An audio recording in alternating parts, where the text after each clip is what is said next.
Hi everyone. Okay then. Well, we've got an impromptu guest tonight. We have Marcela de Sol back on the couch with me. Hey Marcela, you'll have to come in a bit closer. Hi guys. She couldn't stand the thought that I wouldn't be doing a show tonight, so she said, all right, well, let's have an impromptu kind of Meeting. Talk, yeah.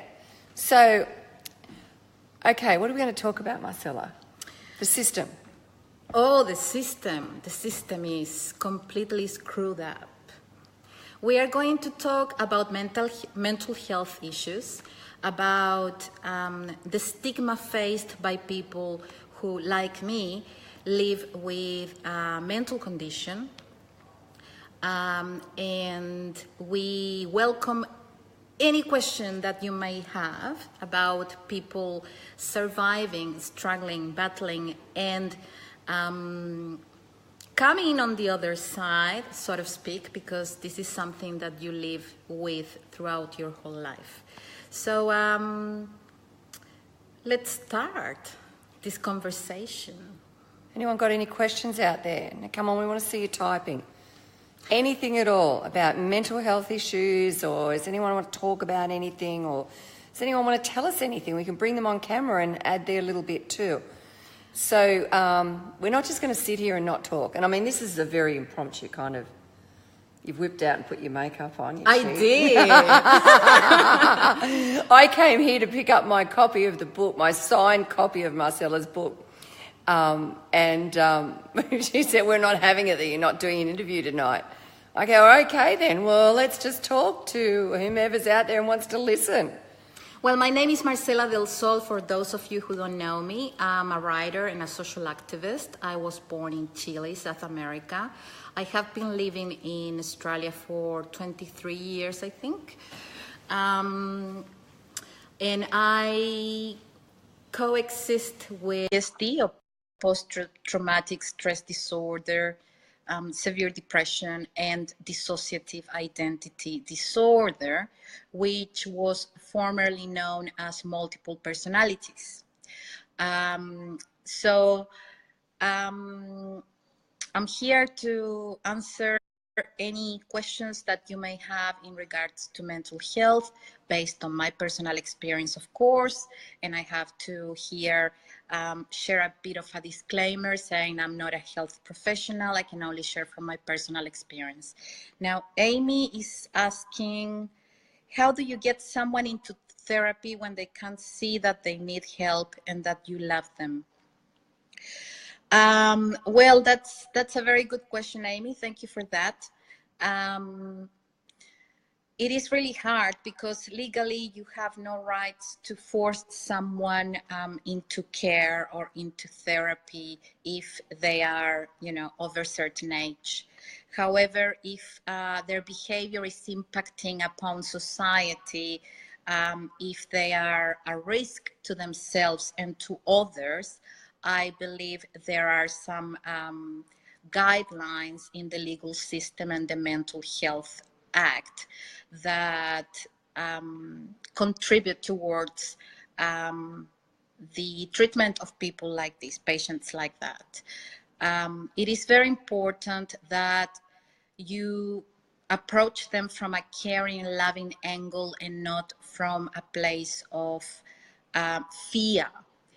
It's very important to reassure them in your love for them, and just make them tell them that if they don't try, they won't know whether life can become better for them. Don't treat people with mental conditions and illnesses as if they were dangerous or risky, because this is what I usually face. People think that they have known me, respected me, cared for me, liked me, until the moment I disclose my condition, and then all of a sudden I become something different for them.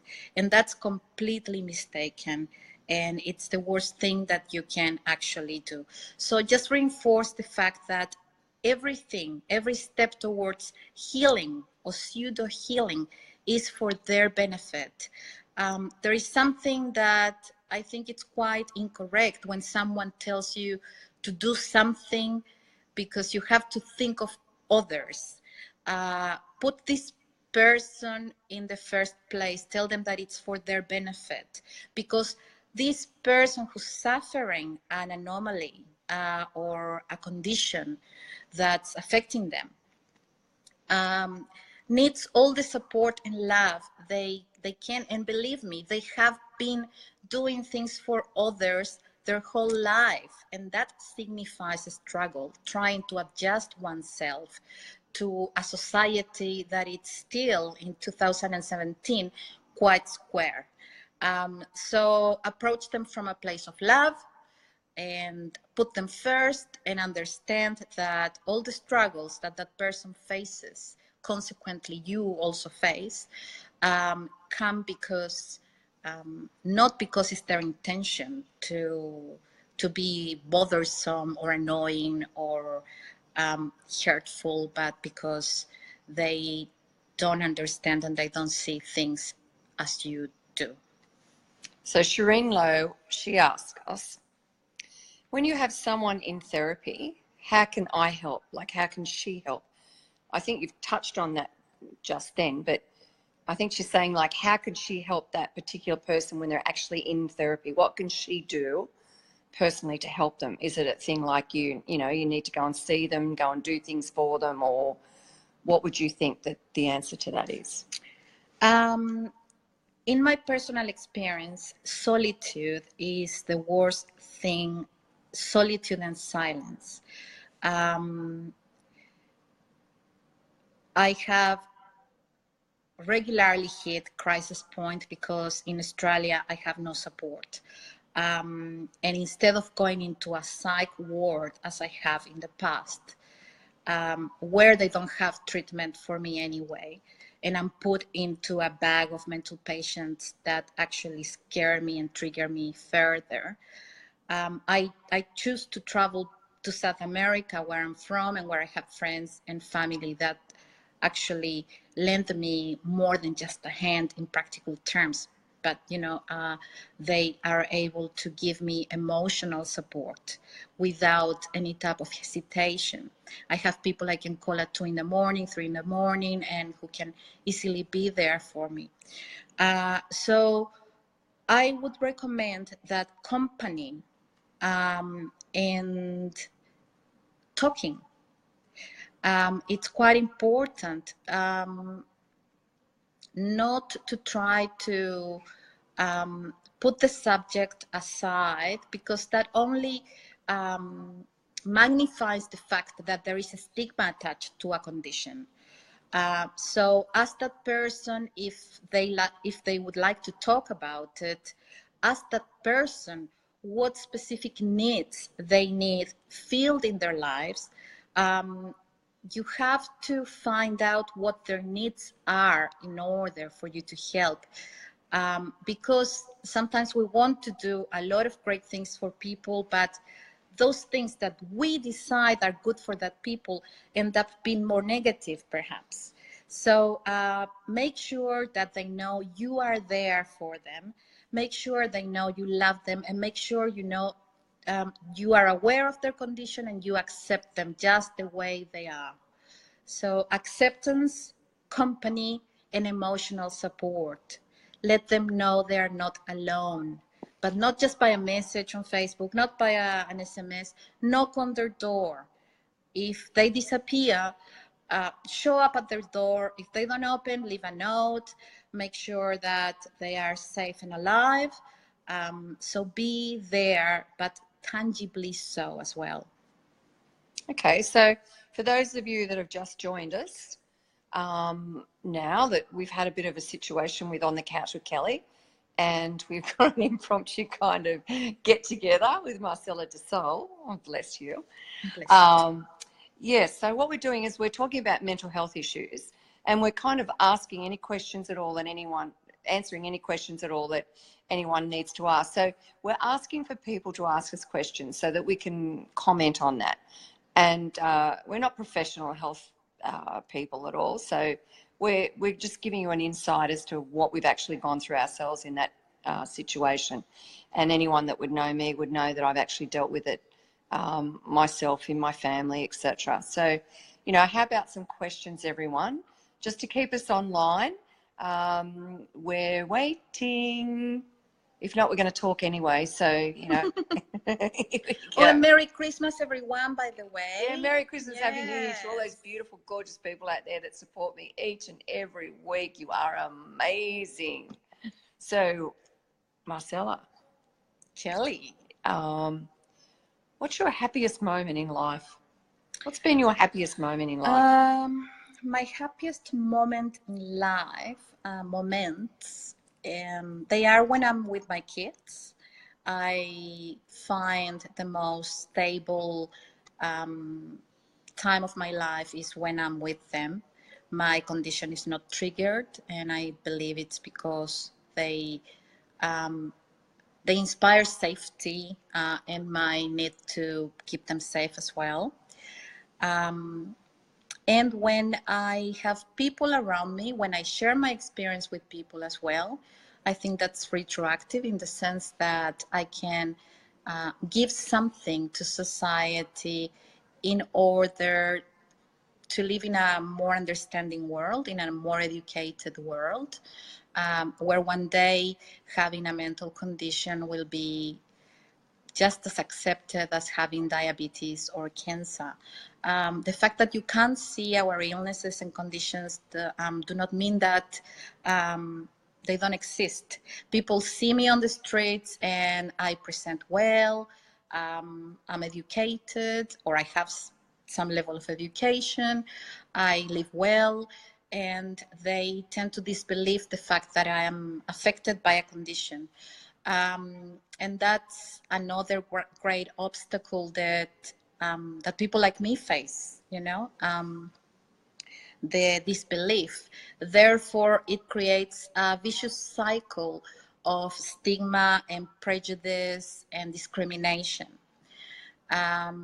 So, for those who believe in God, for instance, you can't see him, but you believe in God. Well, our illnesses and conditions are very real as well, and you can't see them, unfortunately. And also approach people who have personal experience with mental illnesses and conditions. And I separate both because it's different things. And ask them, because you will find that a great percentage of us want to tell you about what we experience, but because society denies us a place of respect, we are not granted the opportunity to speak up about what we feel and live with. Okay, so for those who have just joined us, because I've noticed there's quite a few people that have just joined in, we have not got our regular show tonight with On the Couch with Kelly, as you can see, because I'm actually using my phone. So so here we are with Marcela de Sol, who has previously been on my show, and I've just come around here to collect my signed copy of her book, but and she said, well, you're not going without doing a show, like we're not going to let that happen, so let's just sit on my couch and have a chat with everyone. So what we're doing is we're talking about, or referring to, mental health situations, and we're asking people to, give us some questions here so we can answer them. So Shireen says, it's hard to go personal online, but it's wonderful to be able to hear people going through or experiencing similar things to what we all are dealing with. Like, that's so true, isn't it? And yes. that's what we have to continue fighting to get rid of, the stigma, because stigma only pushes us further into a place of silence and secrecy, which only contributes to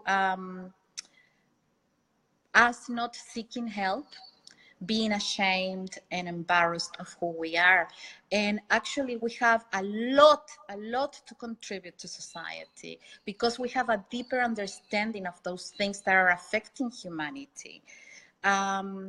So I really hope that one day no one will be embarrassed to talk about these things online.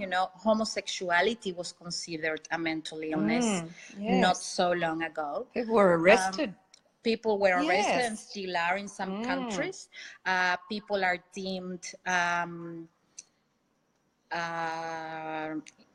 stupid just because they have an illness or a condition affecting them. I don't consider myself to be a useless or dangerous or hazardous member of society. And I have a number of friends and people I know that also live with mental conditions and are fantastic people. So I hope that one day, sharing this will not be a secret. It will not be the elephant in the room, but rather another color in the rainbow. And that's why we have to keep speaking up.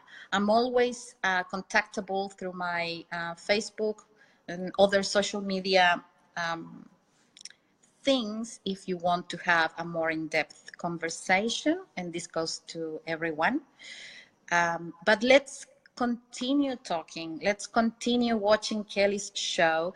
Let's continue bringing the subject up because it's nothing to be ashamed of at all. No, not at all. And I think, I have, friends that I know that I'm constantly in contact with because I know they need me, and I want to be there for them. And I think that's really important to have a very understanding friendship base, people that do understand you and that people are there for you at any given time, that they know that they can ring you, like you spoke about. That's so important.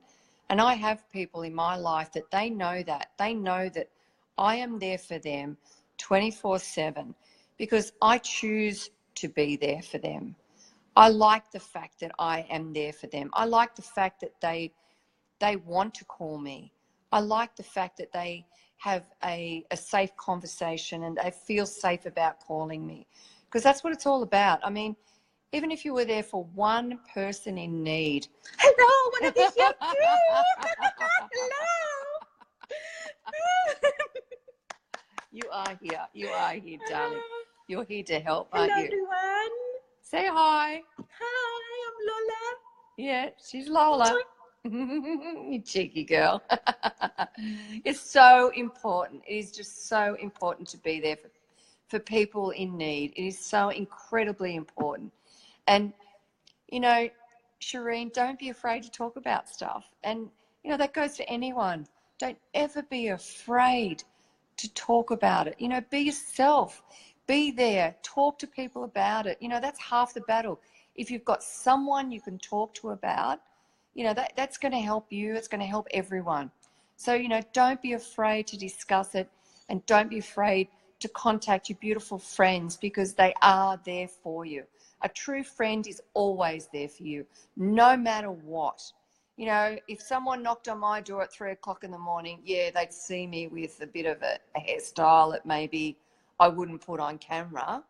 And that's more embarrassing than having a mental condition.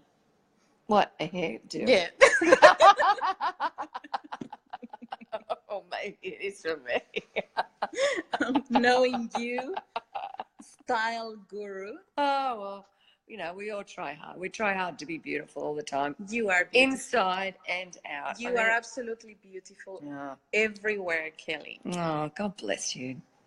You're a beautiful friend. So, like I said, anyone got any questions out there to talk about mental health issues, or, it's okay to speak about it. And even if you want to put up a question, we do not have to let people know who you are.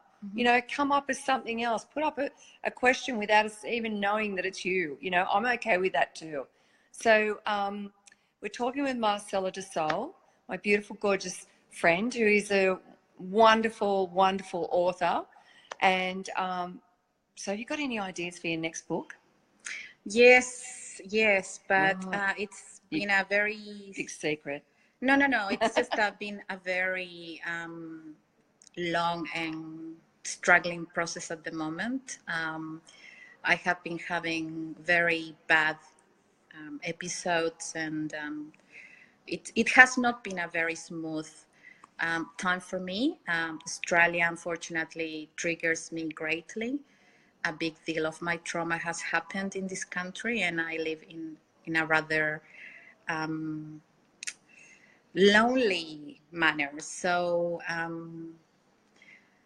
we are working on it. We have written 7 pages in like 3 months. That is fantastic. It's so bad. It's more than what I've written. But I will get there. You always do. I mean, you've just come up with the most amazing books. So, you know, like, stay tuned, because you're going to hear about it on my show. Yes. When it does happen. Absolutely. It'll be part of the launch. Yes. And who knows, you might one day you might read one of mine, the one and only. Absolutely. Absolutely. Oh, yes. And Kaleidoscope, if you're interested, it's for sale. You can contact me or Kelly. Yes, if you'd like to purchase a copy of my book. And I'm sure if you contact us and you want to buy one, we can get a signature. Oh, absolutely. Yeah. And it won't be my signature. But we can both sign it if you'd like. And maybe even share a coffee and your story as well. Oh, there you go. So, you know, we're open to all this. You'll just have to actually have another little read, or have another little look at the show that we've recorded just now, because it is an impromptu session. You've got the words, baby. It's an impromptu session that we've done tonight, because unfortunately my guest on my show, On the Couch with Kelly, which we air every Wednesday night at 7:30, was unable to make it. And like I said, I've had to, but I've thought I'd have a little bit of a time out and call in and see Marcela de Sol, an absolutely amazing author and activist. So I thought, well, I'll just call in here to pick up my book that she's autographed for me. And she said, we can't have it that you're not online. Like, let's just go and do something and talk about mental health issues. Well, people need you, Kelly, so we can't leave them hanging. You are so needed and loved. Isn't that right, people? Oh, well, let's see all those hearts flashing up on the screen there. Yeah, come on. Get the hearts happening, all the thumbs up. So anyway, we're available. And, you know, for any little session that you want, or a little chat on mental health or anything like that, just contact me through this page. And Marcela will answer any questions as well. And, you know, Marcela, oh, look at those hearts. That's what we want. We love you too. The hearts. Thank you, Shireen. So, yeah, again, stay tuned for On the Couch with Kelly every Wednesday night, live at 7:30. And we'll certainly, leave that alone. We'll certainly have the interviews back to normal next week. But I will be doing a recording of the show I was meant to do tonight. So you'll be able to see that maybe in the next few days. So thank you, everyone, for being so supportive and, you know, just being there every single week for me. And remember, the theme song will be released this year. Woo! And it'll be downloaded onto iTunes, and the money that is made from the sale of that song will actually go back to On the Couch with Kelly, so that every Wednesday night when I do my live show, I will be helping an individual or a family. So it might be something just like putting fuel in their car and filling their cupboards up with groceries, or, you know, buying school shoes for their children, or paying their school fees or sports fees or something. But you know what? Stay tuned, because I'll be back next Wednesday night at 7:30. Thank you so much. And thank you, Marcela, for saving me. My pleasure. You're very welcome, Shireen. All the best to you. Oh, there you go. Thank you, everyone. Thank you, guys. Love Bye you. for now. Mwah.